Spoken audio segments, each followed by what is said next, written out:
जी student, आज का जो हमारा टॉपिक है वो sources of ozone depleting substance, यानी कौन से ऐसे सब्सटेंस हैं जो कि ओजोन को ख़त्म करने में रोल अदा करते हैं।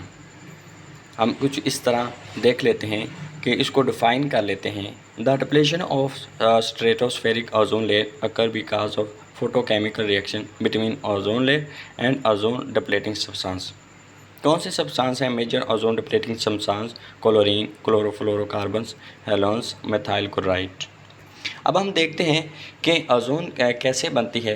तो जैसे ही अल्ट्रावायलेट रेडिएशन जब ऑक्सीजन के दो मालिक्यूल के साथ मिलती है तो क्या दोनों मालिक्यूल क्या हो जाते हैं? टूट जाते हैं। हम उसको इस तरह से डिफ़ाइन कर सकते हैं। Oxygen atom cycle between oxygen molecules and ozone. The sun rays split oxygen molecule apart into individual oxygen atom. यानी दो मालिक्यूल होते हैं और दोनों मालिक्यूल पहले तो साथ थे, लेकिन जैसे ही अल्ट्रावायलेट रेडिएशन आई उसने इस पर अटैक किया और इसको क्या कर दिया? तोड़ दिया। अब इस पिक्चर में आप देख सकते हैं, इसको आप natural cycle of ozone depleting substance भी कह सकते हैं।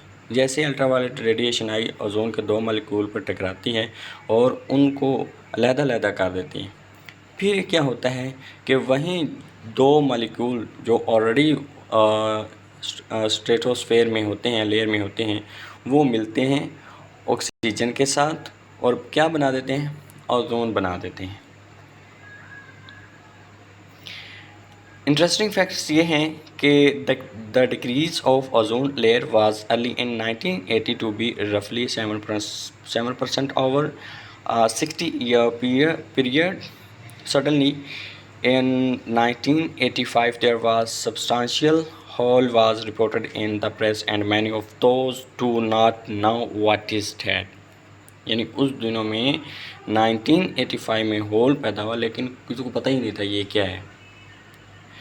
The condition is more severe when carbon dioxide is increased day by day. जैसे ग्रीन हाउस इफेक्ट आपने पढ़ा होगा, मैट्रिक में पढ़ा है, आप तो 8 क्लास में भी आ गए, 7 क्लास में भी आ गए। ग्रीन हाउस इफेक्ट क्या है? जैसे ही कार्बन डाइऑक्साइड की कंसनट्रेशन इंक्रीज होती है तो गर्मी दिन ब दिन ज़्यादा होती जाती है।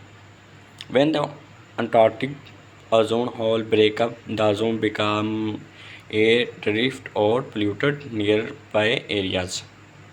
यानी ज़ाहिर सी बात है, जहाँ पे ओजोन होल बनेगा तो वहाँ पे पोल्यूटेड एयर तो होगी, वहाँ पे वाटर कह रहा हूँ, वहाँ पे जो इंडस्ट्रियल वेस्ट है वो ज़्यादा होगा, वहाँ पे ह्यूमन एक्टिविटीज़ जो कि डिफॉरेस्टेशन में अहम किरदार अदा करती है वो भी क्या होगी? ज़्यादा होगी। अब हम देखते हैं कि इफ़ेक्ट ऑफ ओजोन डिप्लेशन क्या है। Effect of on human health, यानी हमने अपने ही पाँव पर खुद कुल्हाड़ी मारी है। Effect on plants, effect on animals, effect on aquatic ecosystem. अब हम आगे इसको फर्दर एक्सप्लेन करते हैं कि इफेक्ट कैसे पड़ता है प्लांट पे। Ozone damage to plant including agriculture, crop and plants and natural ecosystem. ज़ाहिर सी बात है कि जैसे ओजोन डैमेज होगी तो वो सीधा डायरेक्टली प्लांट पे भी अफेक्ट करेगी। प्लांट की क्रॉप क्या होगी? कम होना शुरू हो जाएगी, क्योंकि उनके जो एक्टिविटीज़ है वो क्या होगी? सरगर्मियाँ हैं पढ़ने की, ग्रोथ की, वो क्या होती जाएंगी? कम होती जाएंगी। उनके अंदर जो हार्मोन्स हैं वो जो एंजाइम है वो भी क्या होते जाएंगे? डीनेचर होते जाएंगे। Ozone damage plant by entering leaf opening called stomata, oxidizing burning plant tissue during respiration भी नहीं होगी। Damage the forest, destroy nylon, rubber and other material, inland plant interference with photosynthesis, reduce crop yield. Effect on aquatic life and crop, जैसे कि आप picture में देख रहे हैं कि कैसे एक्यूटिक लाइफ पर इफ़ेक्ट हुआ है ओजोन होल का। अच्छा, लैंड प्लांट पर क्या इफेक्ट पड़ता है? Land plant interfere with photosynthesis, reduce crop yield. पहले भी मैंने बताया कि जैसे ओजोन लेयर होगा तो जो इन्वायरमेंट का जो टेम्परेचर है वो क्या होगा? वो तब्दील हो जाएगा, तो इस वजह से वो इतना टेम्परेचर बर्दाश्त नहीं कर सकेंगे और अल्टीमेटली वो डैमेज हो जाएंगे।